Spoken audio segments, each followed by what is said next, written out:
সকালবেলা ফজরের নামাজ পড়ে মুরব্বী দাঁড়িয়ে বড় ঘাড়ে একটা কুদাল নিয়ে রওনা দিচ্ছে মাঠের দিকে। কোন দিকে? মাঠের দিকে যাচ্ছে। এলাকার যুবক ছেলেরা বলতে, চাচা এত সকাল সকাল কোথায় যান?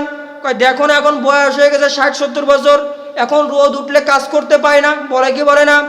এক নম্বরের টাউটার। কেন? এই জন্য এত সকাল সকাল মাঠে যাচ্ছে, কারণ এখনো পাশের জমিওয়ালা আইল কেটে পারে নাই। কথা বলেন ঠিক কিনা? চাচা মূলত রোদ উঠলে কাজ করতে পারবে না এই উদ্দেশ্যে না, সে আগে 4 আঙ্গুল করে জমির বাড়াইতে যাচ্ছে। কথা বলেন ঠিক কিনা? ও চাচা, আপনি 4 আঙ্গুল করে যে জমিটা বাড়াইছেন, এখানে 1 গোছ হয়তো 40 গোছ 50 গোছ ধান হবে। কথা বলেন ঠিক কিনা? আপনার 20 শতক জমির ভিতরে হয়তো 20 শতক জমির ভিতরে আপনি 10 মণ ধান পাবেন বা 12 মণ ধান পাবেন। আর ওই যে 1 গোছ দিয়ে 50 গোছ জমি বাড়াইছেন, সেখানে হয়তো 2 কেজি ধান হবে। কয় কেজি? এই 2 কেজি ধান ওই 12 মণের সাথে মিশাইবেন, তো ওই 12 মণি ফুল আপনার জন্য হারাম হয়ে যাবে। বলেন নাউজুবিল্লাহ। এরকম সমাজের ভিতরে মনে হয় নাই? এই এলাকায় মনে হয় নাই? ইয়া বড় দাড়ি একটা